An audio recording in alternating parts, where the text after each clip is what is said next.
Hi guys మీరు చూసాను Venky old exam paper guys ఇక్కడ క్వశ్చన్ పేపర్ ప్యాటర్న్కి సంబంధించి అయితే వేరుగా రావడం వల్ల అయితే ఇక్కడైతే కొంచెం అయితే ప్రాబ్లం అయితే వచ్చింది. దానికి సంబంధించి మ్యాటర్ చదువు చూడండి. ఇక్కడ ఆంగ్లంలో ప్రశ్నపత్రం తెల్లబోయిన విద్యార్థులు ఆంధ్ర విశ్వవిద్యాలయం అనుబంధ కళాశాలలో జరుగుతున్న మొదటి సంవత్సరం బిఏ స్కిల్ కోర్సు పరీక్షా పత్రం ఆంగ్లంలో ఇవ్వడంతో తెలుగు మాధ్యమ విద్యార్థులు అయితే ఆందోళన అయితే వ్యక్తం అయితే చేశారు. సరిగా పరీక్ష రాయకుండా అయితే వెనుతిరిగారు. ఏటా పరీక్షా పత్రాలు ఆంగ్లం తెలుగు రెండింటిలో ఉంటాయి.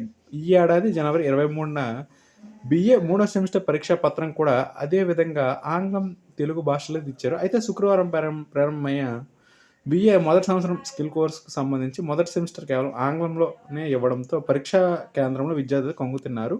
ప్రశ్నలు అర్థం కాక బిక్కమొహం అయితే పెట్టారు. తాము తెలుగు మాధ్యమ విద్యార్థులమని తెలుగులో కాకుండా ఆంగ్లంలో ప్రశ్న పత్రాలు ఇస్తే ఎలా రాయగలమని వాపోయారు.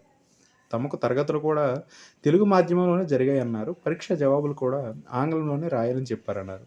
ఈ విషయాన్ని ఏయూ డిగ్రీ పరీక్ష విభాగం డీన్ ఆచార్య డివిఆర్ మూర్తి వద్ద ప్రస్తావించగా ఇది తమ దృష్టికి వచ్చిందని ప్రభుత్వం 2023-24 విద్యా సంవత్సరం నుంచి డిగ్రీ పూర్తిగా ఆంగ్ల మాధ్యమంలోనే మార్చడంతోనే పరీక్షలు ఆంగ్లంలోనే జరుగుతాయని అన్నారు. గైస్ మీరు ఎక్కడైతే క్లారిటీ అయితే వచ్చి ఉంటుంది మీకు 2023-24 విద్యా సంవత్సరం నుంచి డిగ్రీ పూర్తిగా ఆంగ్ల మాధ్యమం అంటే ఇంగ్లీష్లోకి అయితే మాత్రం మార్చడంతో అయితే పరీక్షలు ఇంకా ఆంగ్లంలోనే జరుగుతాయని చెప్పి అయితే ఎక్కడైతే మీకు క్లారిటీ అయితే వచ్చి ఉంటుంది. ఎవరైతే మరి మేము తెలుగులో రాయాలనుకుంటున్నా వాళ్ళకి కొద్దిగా ఇక్కడ ఎగ్జామ్ ప్యాటర్న్ మారితే మాత్రం కొద్దిగా ఇబ్బంది అయ్యే అవకాశం అయితే ఉంది. గైస్ మీ ఫ్రెండ్స్కి కూడా తెలియజేయండి. గైస్ ఇదైతే నా వీడియో లైక్ చేయండి, షేర్ చేయండి, ఛానల్ అయితే సబ్స్క్రైబ్ చేసుకోండి. Okay, thank you guys.